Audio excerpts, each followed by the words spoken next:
New tonight, we're getting reaction about a bill that recently died on Massachusetts Governor Charlie Baker's desk. The bill would have banned flame-retardant chemicals from being used in a variety of household products. Advocates say the chemicals aren't necessary to meet current flammability standards, and they also say they're dangerous. Eyewitness News reporter Caroline Goggin spoke with a Massachusetts firefighter who was hoping the bill would become law. She joins us now with the interview. That's new tonight. Caroline? Well, Fall River Firefighter Union President Jason Burns tells me this isn't only about protecting firefighters, but protecting members of the public. He said he's disappointed Governor Baker vetoed this bill, especially in light of recent events. Certainly disappointing on the heels of what we experienced in Fall River. A devastating fire in Fall River 2 weeks ago, also a dangerous one for first responders. It wasn't just the guys going in the building.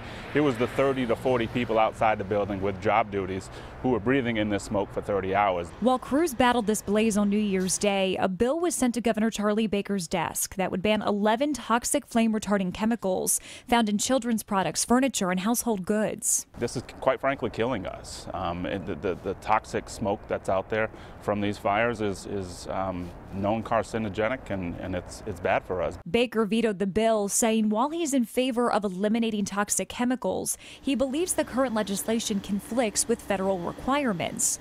That didn't sit well with Fall River Firefighter Union President Jason Burns. He said the ban would have been a step forward in reducing the risk of occupational cancer for firefighters statewide who breathe in these toxic chemicals every day. And I've had 2 firefighters from Fall River die from cancer during my time. They were 37 and 34 years old. After a multi-year study on 30,000 firefighters, the CDC released a report in 2016 saying firefighters exhibit a higher rate of certain types of cancer than members of the general public. Mashpee Fire Lieutenant Nicole Stanley says her doctors attribute her breast cancer to 28 years of being exposed to carcinogens.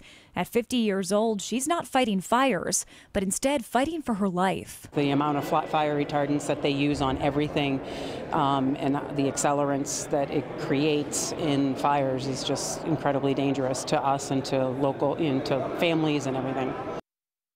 Now, lawmakers sent the governor the bill on the final day of the previous legislative session, so since a new session is underway, they cannot override his veto. That means they're going to have to start from scratch and push through this bill during this current session. I'm Caroline Goggin, Eyewitness News.